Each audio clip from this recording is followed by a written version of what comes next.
Quero dar as boas-vindas a todos neste sábado. Que Deus abençoe você que está chegando para a nossa adoração sabática.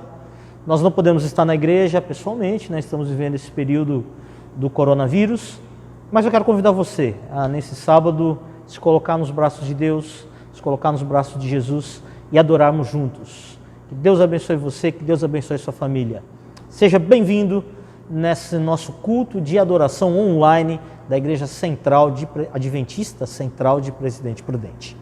E nós vamos iniciar o nosso culto cantando um hino congregacional. Quem sabe há quanto tempo você não canta aí no seu lar um hino congregacional? Nós vamos convidar você para juntos cantarmos o hino número 77, É Jesus o Salvador.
Nós teremos agora o nosso momento de oração intercessória. Este também é um momento importante da semana. É o momento de você colocar aos pés de Jesus, aos pés do Salvador, as suas preocupações, os seus problemas, as dificuldades que a sua família está enfrentando. Então, se você, por exemplo, está passando por dificuldades financeiras nesse período, coloca isso nos pés de Jesus nesse momento. Se você está passando por problemas de saúde, ou se você tem alguém passando por problemas de saúde, quantas milhares de pessoas estão nesse momento por todo o mundo enfrentando problemas de saúde com este vírus que está se espalhando pelo mundo? É hora também de nós colocarmos isso aos pés de Jesus. Se você tem problemas na sua família, venha colocar aos pés de Jesus. Se você tem problemas na sua vida espiritual, coloque isso aos pés de Jesus.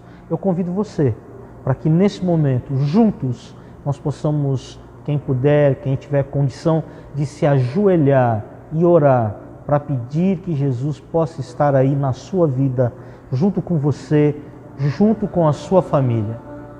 Vamos orar nesse momento, todos juntos. Querido Deus e bondoso Pai, este é um momento, Senhor, de muita dificuldade que nós estamos enfrentando. Este é um momento difícil para a minha família, para a sua família, para a nossa família, para a família espiritual da igreja, para a família no nosso lar, na nossa casa. Este é um problema que o mundo inteiro está enfrentando, mas nós não estamos perdidos neste mundo. Nós temos segurança de que o Senhor Jesus está conosco. E é a presença do Senhor Jesus que nós rogamos nos nossos lares, que nós rogamos nas nossas vidas.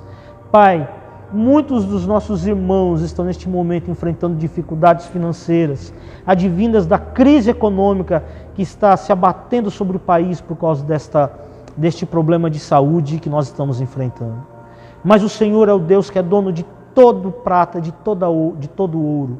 O Senhor é o Deus que cuida dos seus filhos. E eu quero pedir neste momento, Senhor, que aqueles que estão ajoelhados aqui e que estão passando por dificuldades financeiras, cuida da vida deles, Pai. Sabemos que iremos enfrentar dificuldades, mas que nada venha a faltar no seu lar. O seu pão e a sua água serão certos, é a promessa bíblica. E eu rogo neste momento, Pai, que o Senhor possa cumprir a promessa que o Senhor fez na Bíblia. Senhor, Deus de amor, nosso Pai, fica com as nossas famílias. Proteja as nossas famílias, Senhor. Livra-nos dos maiores perigos, das enfermidades, das pragas, das pestes que secam o nosso lar, que estão avançando pelo mundo, Senhor. Proteja-nos e esteja conosco no culto de adoração desta manhã. Que seja um momento em que nós possamos recarregar as nossas energias espirituais. Deixar de lado os problemas, as dificuldades, as lutas e nos colocarmos completamente diante de Ti aos Seus pés. Abrir o nosso coração à recepção da semente da verdade. Fica com a sua igreja, fica com o seu povo. Por favor, Senhor, eu te peço, como pastor, Pai, cuida do teu povo neste momento. Abençoa cada irmão, a cada família e dê-nos a tua paz. Eu rogo no nome do Senhor Jesus Cristo. Amém, Senhor. Amém. Que Deus abençoe você. Este momento agora, nós teremos uma música especial. Neste sábado estará cantando conosco o nosso irmão Wesley. Wesley, Deus te abençoe, que Deus possa te usar neste momento para trazer uma mensagem especial para todos.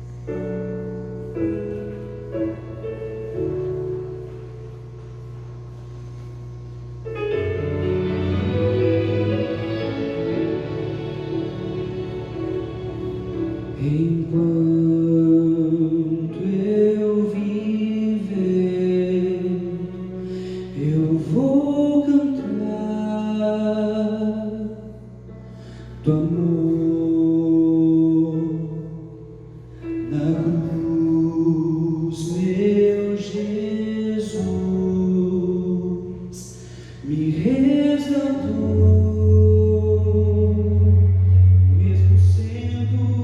Imperfeito como eu sou, só existo para dar a Ele meu louvor. Senhor, se eu não louvar, eu deixo de sorrir. Se eu não louvar, eu deixo de existir. Meu coração se inclina para adorar. Hoje entrego a minha vida como oferta de amor. Se eu não louvar, meu mundo é tão vazio. Se eu não louvar, meu mundo é tão sombrio. Remido fui, agora livre sou. Na tua paz estou feliz. Hoje entrego a minha vida outra vez. Se eu não louvar, eu deixo de sorrir. Se eu não louvar, eu deixo de existir. Meu coração se inclina para adorar. Hoje entrego a minha vida como oferta de amor. Se eu não louvar, meu mundo é tão vazio.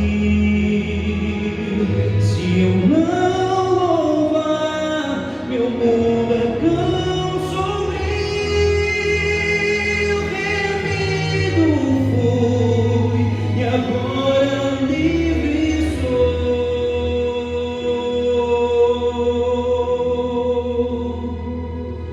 Na tua paz estou feliz. Hoje entendo a minha vida outra vez, meu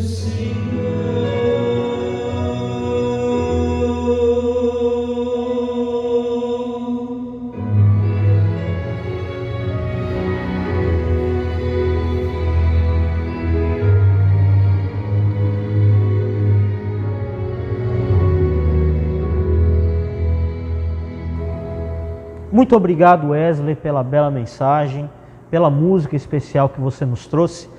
E agora chegou o momento mais importante da nossa manhã, o momento em que nós vamos estudar a palavra de Deus. Como vocês sabem, esta já é a nossa quinta mensagem e nós estamos trazendo uma série especial que trata do livro de Marcos. E neste capítulo que vamos estudar hoje, o capítulo 4 do livro de Marcos, Marcos traz as primeiras parábolas do livro de Marcos. Nós já acompanhando, caminhando pelo livro de Marcos, nós já aprendemos que o livro de Marcos foi escrito para um público não totalmente judeu, muitos que não eram judeus. Já aprendemos quem foi Marcos, um jovem promissor, que em algum momento da sua vida se desviou do caminho, mas depois retornou e se tornou um tremendo evangelista e o primeiro a escrever um dos evangelhos de Jesus. Vimos no capítulo 1 como Marcos apresenta Jesus como o Cristo, o Messias, que veio cumprir as profecias que haviam sido colocadas lá no Velho Testamento, como João dá testemunho de Jesus, como os profetas do Antigo Testamento dão testemunho de Jesus, como o Espírito Santo e o Pai deram testemunho de Jesus lá no seu batismo. Vimos também que Jesus se tornou muito popular porque a mensagem que ele pregava tinha poder e Cristo falava com autoridade. Mas acompanhamos lá no capítulo 2 do livro de Marcos como se levantaram pessoas questionando adversários de Jesus. Claro, movidos por Satanás, esses adversários de Jesus, fariseus, os herodianos, nós vimos também já se opondo a Cristo, vimos também os escribas dos fariseus, todo este grupo se unindo em oposição a Jesus. E hoje nós vamos ver como Jesus ensinava o seu evangelho. Eu quero que vocês acompanhem comigo a leitura do capítulo 4 de Marcos, a partir do versículo 1. Você que tem a sua Bíblia em casa, pega a sua Bíblia nesse momento. Eu vou dar um tempinho para você, talvez a Bíblia não está aí perto de você, junto de você, corre lá onde está a sua Bíblia. Vai lá na estante, vai na sala, pega a Bíblia, está no seu quarto, na sua cabeceira, pega a sua Bíblia, corra lá, pega a sua Bíblia. Vamos juntos abrir a palavra de Deus nesse sábado e estudar a palavra de Deus. Convido você. Deu tempo de pegar? Foi lá, pegou a Bíblia, está de volta aqui onde você está assistindo. Alguns estão assistindo no quarto, outros estão assistindo na sala, no sofá, na televisão, no celular, não importa onde você está assistindo. Pegou sua Bíblia? Abra então a Bíblia agora no livro de Marcos, capítulo 4. Nós leremos o versículo 1, a partir do versículo 1.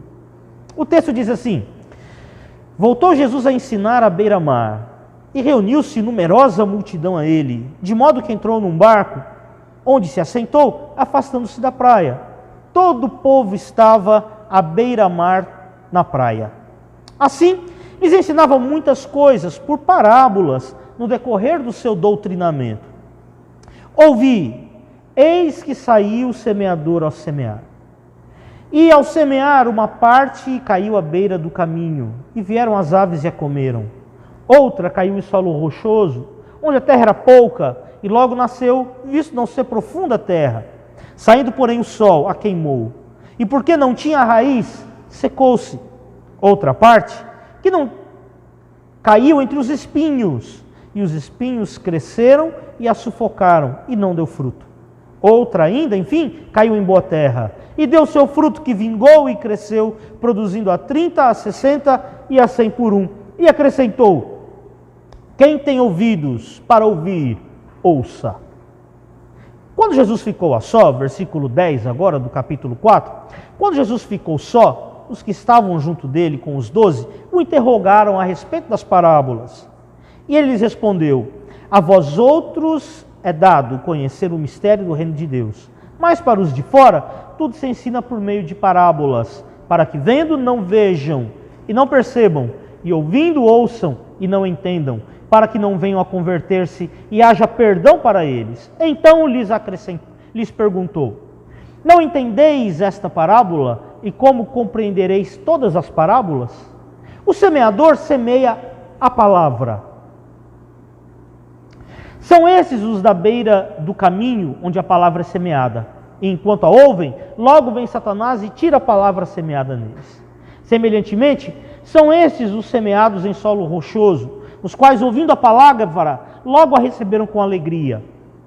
Mas eles não têm raiz em si mesmos, sendo antes de pouca duração. Eles, chegando a angústia ou a perseguição por causa da palavra, logo se escandalizam. Os outros, os semeados entre os espinhos, são os que ouvem a palavra, mas os cuidados do mundo, a fascinação da riqueza e as demais ambições, concorrendo, sufocam a palavra, ficando ela infrutífera. Os que foram semeados em boa terra são aqueles que ouvem a palavra e a recebem, frutificando a 30, a 60 e a 100 por um. Que tremenda parábola, que história! Esta é a primeira parábola relatada no livro de Marcos. Esta parábola tem recebido pouca atenção por muitos estudiosos da palavra de Deus da Bíblia. Justamente porque esta parábola, ela talvez seja bastante simples, a primeira das parábolas, inclusive ela tem uma explicação. Então é fácil de compreender essa parábola. E alguns têm passado por alto e ignorado essa parábola. Eu quero começar explicando aqui o que Jesus diz acerca das parábolas. Por que ele ensinava por parábolas? E Jesus disse para que os gentios, os de fora, os de coração duro, escutando, não entendam e possam ser condenados. É difícil você a princípio ouvir isso e entender o que Jesus queria dizer, mas eu vou explicar para vocês o que Jesus queria dizer. As parábolas, elas iam do conhecido para o desconhecido. Elas iam do mundo natural para o mundo espiritual. Daquilo que as pessoas estavam em contato e aprendiam no seu dia a dia, para as profundas verdades reveladas na palavra de Deus. As parábolas tinham o objetivo de despertar o interesse das pessoas no conhecimento da palavra de Deus. Muitas vezes quem ouvia a parábola não compreendia a parábola, como foi o caso aqui. Mas em muitas ocasiões justamente era este o interesse de Jesus. Porque essas pessoas tinham oportunidade posteriormente de procurar o mestre. E aqueles que tinham interesse apenas iriam compreender a parábola. Mas aqueles que não tinham interesse, ou aqueles que até entendiam o significado da parábola, mas fingiam que não entendiam, podiam simplesmente ignorar essas verdades, seguir o seu caminho para serem condenados, porque este era o desejo do seu próprio coração, não o desejo de Deus. A vontade de Deus, o desejo do Pai, é que todos se salvem, mas nem todos têm essa vontade, têm esse desejo. As parábolas, portanto, permitiam às pessoas ter livre arbítrio. Elas podiam escolher crer ou não crer, entender, compreender a palavra de Deus ou não compreender a palavra de Deus. As parábolas eram uma espécie de isca que capturavam a atenção dos ouvintes de Jesus e faziam eles, com coisas simples, compreenderem verdades profundas que Jesus queria ensinar para eles. Essa era a razão pela qual Jesus ensinava por parábolas. Era um método simples, fácil, prático, captava a atenção das pessoas e permitia que aqueles que não queriam, que não tinham vontade de seguir o mestre, ignorassem o que fora ensinado e pudessem seguir o seu caminho que os levaria finalmente à destruição, como era o caso de fariseus, de saduceus, de herodianos e de escribas, como nós já temos acompanhado aqui no livro de Marcos. Quando Jesus chegou ali na beira da praia, havia uma multidão que o cercava. Para que ele pudesse ter um lugar fácil, uma espécie de púlpito, ele pegou um barquinho e se afastou. Quando ele se afastou do barquinho, Jesus viu as colinas verdejantes, logo à sua frente, depois da praia. As colinas estavam cheias de trabalhadores que moravam nas cidades e trabalhavam nos campos. Todos os dias eles saíam da cidade onde eles moravam e iam até o campo para trabalhar. As pessoas estavam acostumadas com esta rotina da vida. E Jesus aproveitou aquela oportunidade, aquela bela vista, aquele momento, para ensinar as verdades falando sobre o semeador. E Jesus diz, o semeador saiu a semear. Quem é o semeador? Nessa parábola, o semeador é Cristo. Cristo é quem sai a semear. E a semente que é lançada, Jesus diz, é a palavra de Deus. A semente, ela tem dentro dela mesmo um princípio germinativo de vida. Toda semente, ela tem vida nela mesma. Da mesma maneira, a palavra de Deus, o que Jesus estava ensinando, tinha vida, tinha poder, poder de transformar, poder de dar vida. E é esta vida que Jesus quer colocar nos corações dos seus ouvintes que estão ali naquele momento. O semeador, Jesus, lança a palavra. Depois de Jesus, muitos outros semeadores vieram. Eu e você, nós também somos semeadores. Jesus nos chama a sair e semear a verdade da palavra de Deus. A verdade que transforma, a verdade que muda. Infelizmente hoje, pelas igrejas, pelo mundo, as pessoas têm ignorado as belas verdades da palavra de Deus. Mesmo Jesus, quando ele pregava, ele sempre levava as pessoas ao conhecimento da palavra de Deus. Quando Jesus falou com os discípulos que estavam os discípulos de Emaús, né, a Bíblia chama assim, estavam caminhando para Emaús, logo depois da sua ressurreição, a Bíblia diz que Jesus explicou para eles a respeito do Messias, começando por Moisés e indo pelos profetas. Quer dizer, Jesus usou toda a Bíblia, o Antigo Testamento, que era a Bíblia do seu tempo, para levar as pessoas ao conhecimento de Deus, ao conhecimento de Cristo. É a palavra de Deus que tem poder, não é a palavra do pastor que tem poder. O pastor não tem poder nele mesmo. O padre não tem poder nele mesmo. O bispo não tem poder nele mesmo. O missionário não tem poder nele mesmo. O poder está na palavra de Deus. E se eu prego e ensino a palavra de Deus, então há poder na pregação. Mas se o pregador se distancia da palavra de Deus para falar as suas próprias palavras, dos seus próprios interesses, não há poder na pregação. Não há vida na pregação. Eu posso passar um tempo distraindo as pessoas, posso contar histórias engraçadas, posso fazer uma bela peça de exposição temática, mas não será um sermão com poder para transformar vidas, porque o poder para transformar vidas está apenas na palavra de Deus. E é isso que nós saímos a semear, a palavra de Deus. Os pregadores precisam pregar a palavra de Deus. Precisamos ensinar a palavra de Deus, mostrar ao mundo a palavra de Deus. Levar as pessoas a Cristo através da palavra de Deus. As minhas experiências pessoais são importantes, mas nada supera o poder que existe na palavra de Deus, na Santa Bíblia. Jesus diz então que aquele semeador que saiu a semear, lançou suas sementes. E uma parte das sementes caiu à beira do caminho, no solo duro, seco, árido, pisado pelas pessoas, pisado pelos animais, e ficou exposta ali aquela palavra, aquela semente que é a palavra de Deus, e vieram as aves dos céus e comeram as sementes, e levaram as sementes embora. Cada tipo de solo representa um tipo de coração, um tipo de pessoa. Os solos aqui são os solos do coração. O primeiro solo que Jesus apresenta é um solo duro, áspero, que não tem interesse na palavra de Deus. É aquela pessoa que escuta falar de Jesus, de Bíblia, de Cristo, mas ela está tão envolvida nas coisas do mundo, tão mergulhada nas coisas do mundo. O coração dela está tão duro, que a palavra de Deus não consegue penetrar. Mas nem um pouquinho. E logo vem as distrações da vida, a correria, as dificuldades, os problemas, as lutas, não sei o que, alguma coisa vem.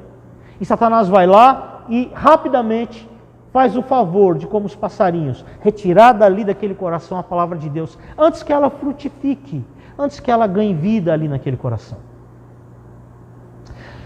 Nós devemos tomar cuidado para que nós não sejamos apanhados fazendo o trabalho de Satanás, que é retirar das pessoas a palavra de Deus.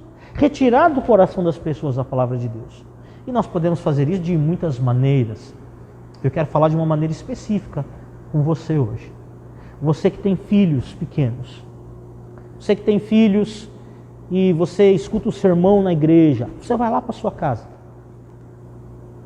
E lá na sua casa você vai almoçar. E na hora do almoço, no período da tarde, você critica o pregador. Você critica a música que foi cantada na igreja. Você critica a forma como o pregador pregou ou a mensagem que o pregador trouxe. Perto dos seus filhos. Você está, infelizmente, fazendo uma coisa difícil para você. Você está fazendo o papel de Satanás. Tirando a palavra do coração dos seus filhos. Tornando o coração dos seus filhos duro.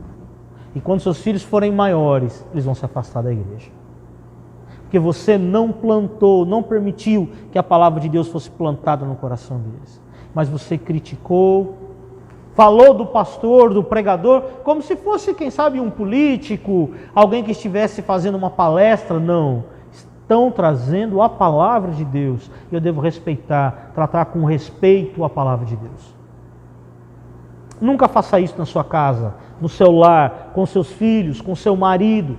Nunca faça isso. Nunca critique o sermão, a mensagem, a palavra de Deus, o que foi dito. Nunca. Esse primeiro grupo de pessoas são os de coração mais duro, que nem sequer guardam por alguns minutos a palavra de Deus. Logo vêm os problemas da vida e tiram a palavra de Deus deles. Jesus apresenta agora um segundo grupo.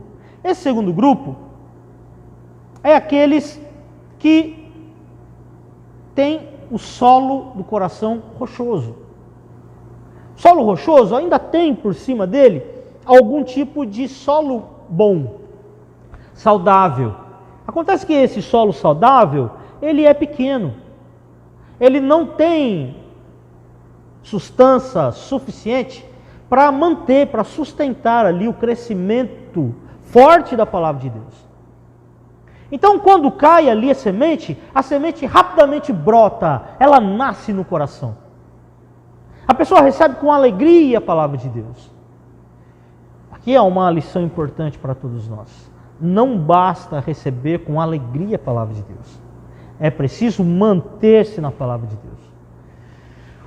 Jesus diz então que assim que a planta cresceu, rapidamente naquele solo pequeno que estava ali em cima, a palavra de Deus vem do sol quente, secou. A planta secou, morreu, murchou, acabou. E Jesus diz assim, estes simbolizam aqueles que recebem com alegria a palavra de Deus, mas que passado um tempo, vindo os problemas da vida, as dificuldades, os escândalos, as lutas da vida, as lutas do dia a dia, se afastam rapidamente de Deus. Abandonam tudo aquilo que eles creram por algum tempo, sempre por pouco tempo. Quantas pessoas vêm para a igreja? Eu que sou pastor, as batizo com alegria. Mas passa-se 1 ano, 2, e quando nós vemos aquela pessoa foi embora. Eu sei que muitos na igreja acreditam que aquela pessoa saiu da igreja porque ela nunca teve a palavra de Deus nela verdadeiramente. Mas eu vou dizer para vocês que teve sim. Durante o tempo ela foi um feliz cristão adventista do 7º dia. Mas vindo as dificuldades, vindo os problemas, se afastou rapidamente. Acontece que muitas pessoas vêm para a igreja acreditando que ao virem para a igreja, os problemas delas estarão resolvidos. Elas não terão mais doenças, sua família será uma alegria perene, completa, dinheiro não vai faltar, doenças não chegarão ao seu lar, mas essa não é a realidade do que acontece. Não é que o cristão sofra mais do que os que não são cristãos. A verdade mesmo é que cristãos e não cristãos sofrem neste mundo de lutas, de dor e de problemas.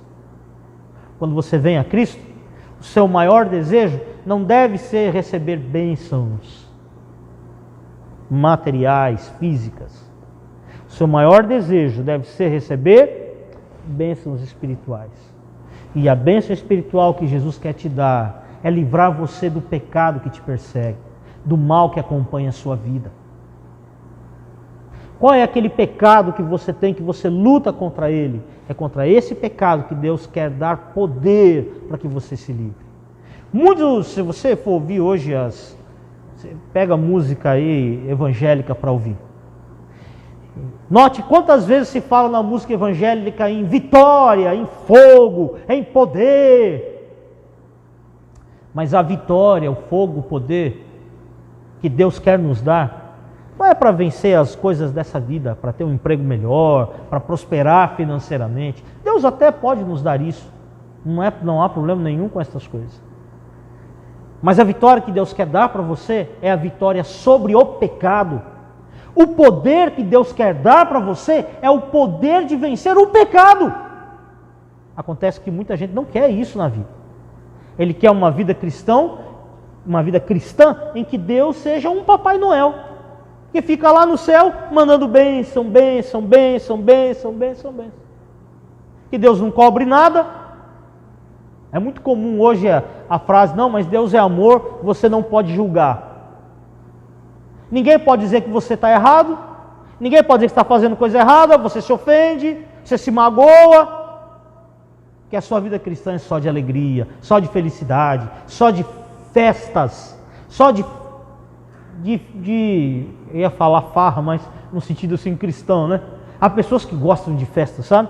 Eu fui pastor de uma igreja e eles me contaram que a igreja, durante uma época, a igreja não era assim mais, mas durante uma época em que eu não era pastor lá, aquela igreja tinha muitos jovens.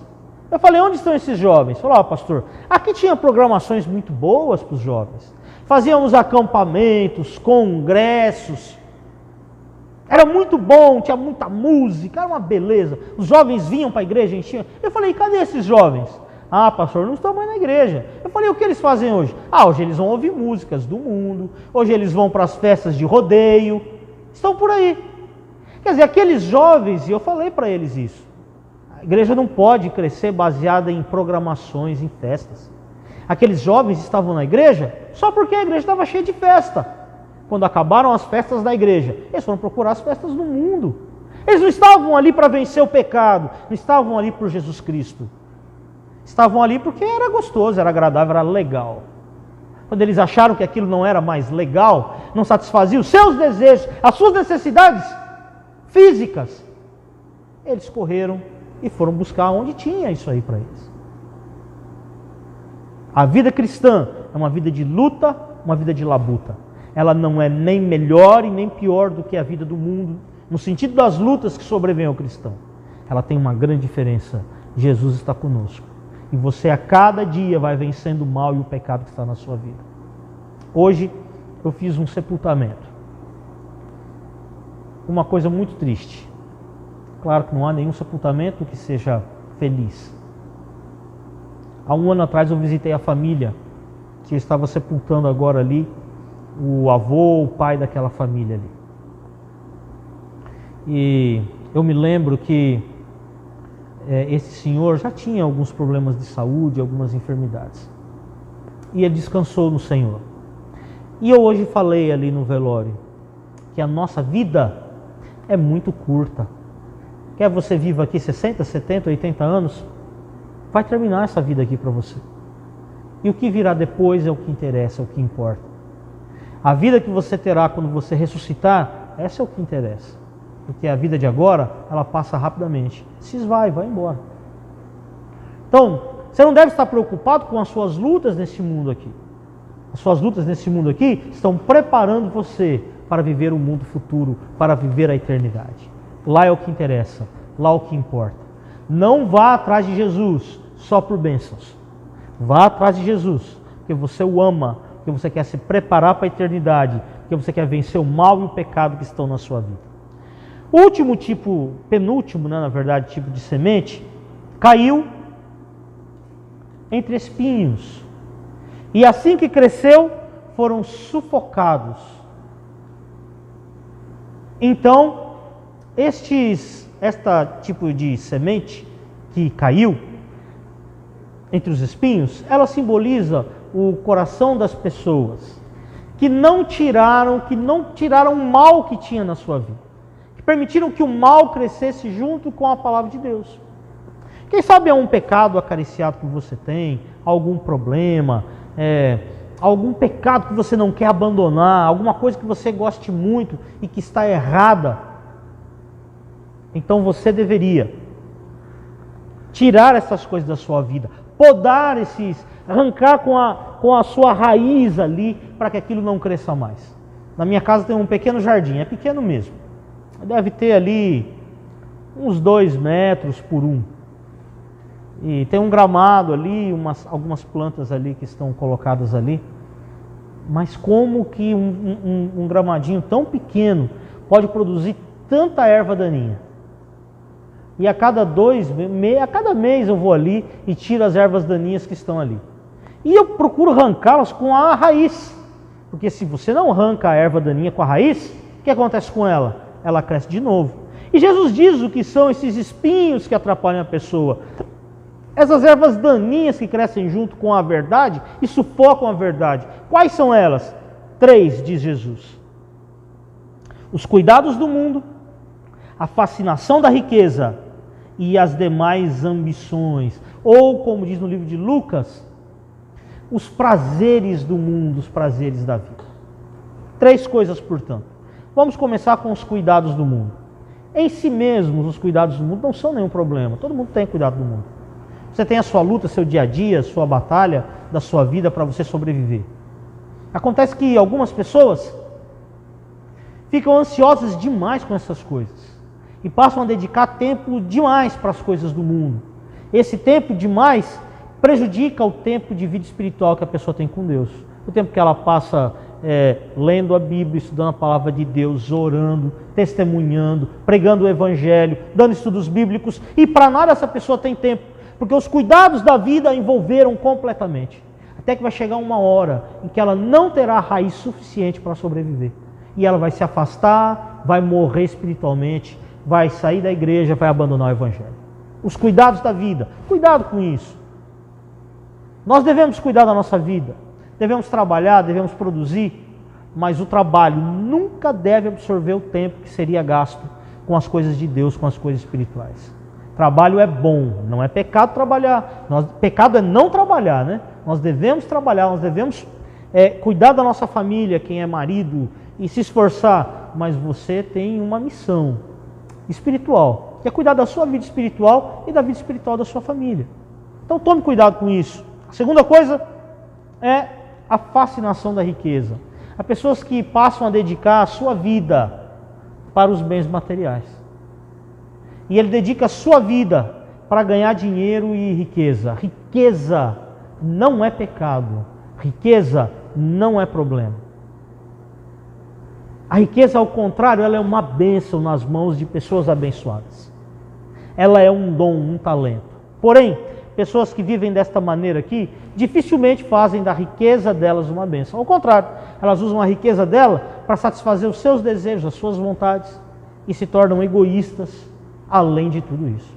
A fascinação das riquezas é um perigo. Finalmente, o terceiro ponto são os divertimentos, os prazeres do mundo, as diversões mundanas. Divertir-se é uma coisa necessária. É necessário. Em si, nenhum desses 3 pontos que Jesus falou são ruins. Eles só se tornam ruins quando eles passam a estar acima da vida espiritual, do Evangelho, do cuidado com a vida. Cuidado com seus divertimentos. Passar o dia inteiro no celular, quer em redes sociais ou joguinhos, divertimentos mundanos, buscar divertimentos mundanos. Amigo, ou você é amigo do mundo, ou você é amigo de Deus. Beber, ir para bares, ir para boates, ir para festas mundanas, não é coisa para você. Se você é de Deus, isso não é coisa para você.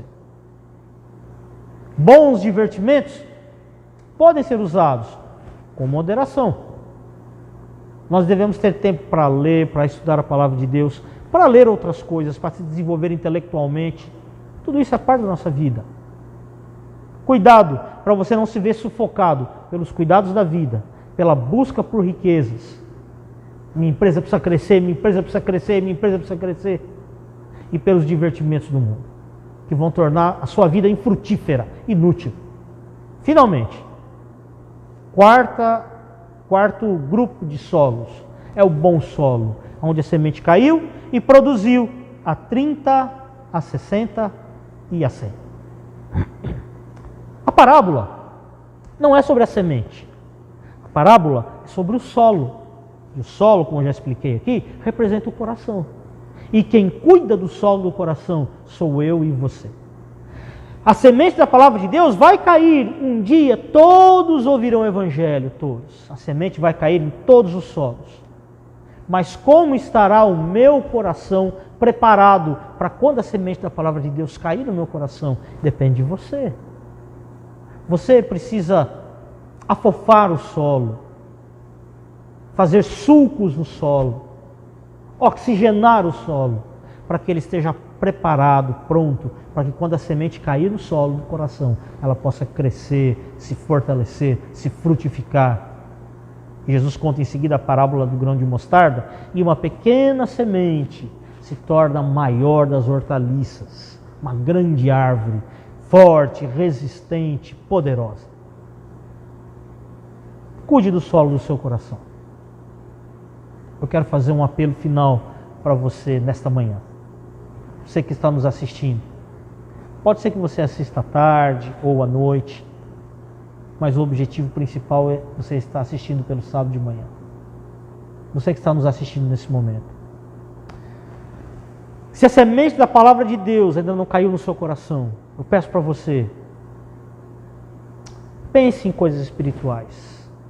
Peça para Deus que o solo do seu coração esteja mole, preparado para receber a palavra de Deus. Para que quando ela cair aí, ela não morra. Não vá atrás da igreja, atrás de Cristo, por bênçãos materiais ou físicas. Tome muita atenção com os cuidados da vida, com a busca por riquezas e com divertimentos. Tudo isso atrapalha a sua vida cristã. Prepare o solo do seu coração para que a palavra de Deus possa ser plantada e frutificar. Mas hoje eu quero fazer um outro apelo. O texto diz que o semeador saiu a semear. O chamado de Jesus, para mim e para você, é para que nós possamos sair para semear. Jesus está te chamando para que você seja um semeador da palavra de Deus. Nós estamos vivendo, eu tenho certeza disso, o tempo final da história deste mundo. Estas crises que estão se abatendo sobre o mundo, elas não vão terminar rapidamente. Jesus vai, sim, voltar aqui a esse mundo. E Ele chama o seu exército de semeadores para que levem a palavra de Deus pelo mundo. Quando o semeador saiu a semear, ele largou o lugar onde ele estava morando, largou a sua cidade, foi cuidar da sementeira, foi cuidar da lavoura. Jesus te chama a abandonar qualquer coisa que te atrapalhe, que você se torne um semeador. Largue tudo. Vem para o exército do Senhor. Venha ser um semeador da palavra de Deus. Venha espalhar boas novas. Que a palavra de Deus possa frutificar no seu coração. Que a palavra de Deus possa frutificar na sua vida. Que Deus abençoe você, meu irmão. Deus te chama a sair pelo mundo e semear a boa palavra de Deus, que levará vida a milhares e milhões de pessoas. Você pode fazer parte desse exército. Vem, Jesus te chama, Jesus te convida. Deus te abençoe, cuide de você e da sua família. Amém. Quero agora convidar Wesley para que ele possa nos trazer a música final que vai preparar o nosso coração para a oração que eu vou fazer com vocês a seguir. Wesley, pode vir aqui, canta para a gente essa bela mensagem.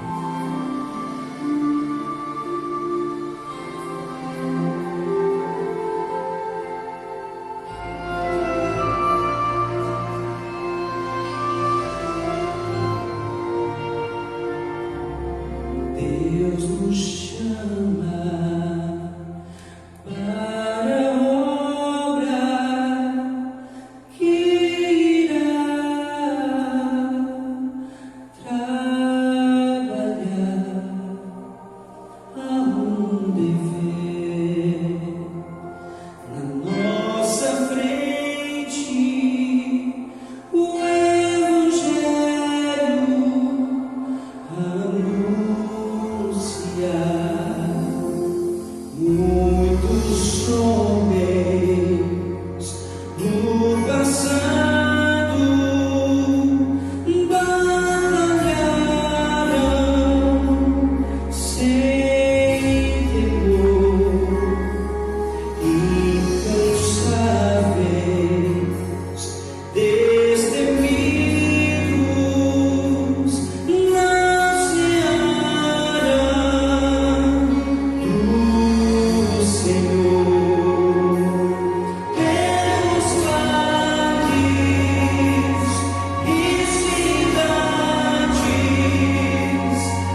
para encerrar o culto desta manhã, nós vamos juntos fechar os nossos olhos, falar com o nosso Deus. Feche os seus olhos onde você está nesse momento. Querido Deus, sabemos que a boa palavra de Deus já foi plantada em nossos corações. Talvez alguns de nós estejamos matando a palavra de Deus com os cuidados da vida, com a busca por riquezas, com divertimentos mundanos. Talvez alguns de nós estejamos buscando apenas as bênçãos, mas não lutando contra o mal e contra o pecado. Tudo isso, Senhor, pode matar a boa palavra de Deus no nosso coração. Não permita que isso aconteça, Pai. Mas limpa, tira as ervas daninhas do nosso coração. Nos ajude, Senhor, a retirar o mal, o pecado que possa estar atrapalhando o nosso crescimento espiritual.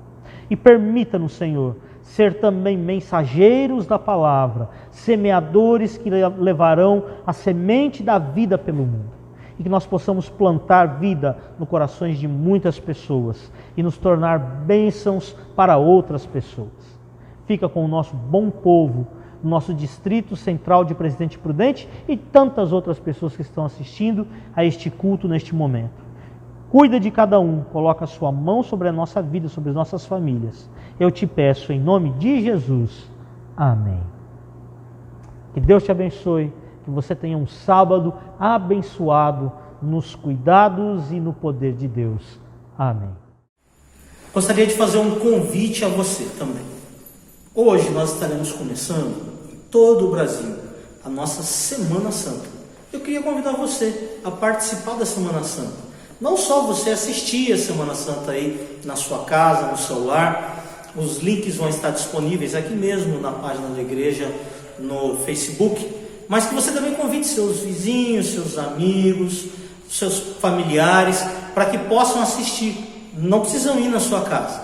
Cada um assiste na sua casa, cada um assiste no celular, que a casa de cada pessoa possa ser um pontinho de luz a brilhar nesses momentos.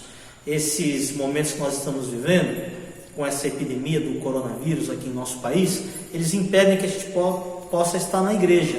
Essa Semana Santa foi planejada inicialmente para ser feita na igreja, mas tanto a Semana Santa como o culto que nós estamos fazendo tem também as suas vantagens, não é? A gente pode assistir em qualquer lugar, você pode guardar, salvar esse vídeo para você assistir em outro momento, e eu convido você a participar da Semana Santa. Essa Semana Santa é uma comemoração de 50 anos da Semana Santa. Ela será muito especial. Vem junto, participe conosco, todos unidos em oração, todos unidos nas suas casas adorando, levando os nossos amigos, familiares, vizinhos a participarem conosco desta adoração que estará acontecendo em todo o Brasil e em toda a América do Sul. Vem conosco na Semana Santa, amor escrito com sangue. Deus te abençoe.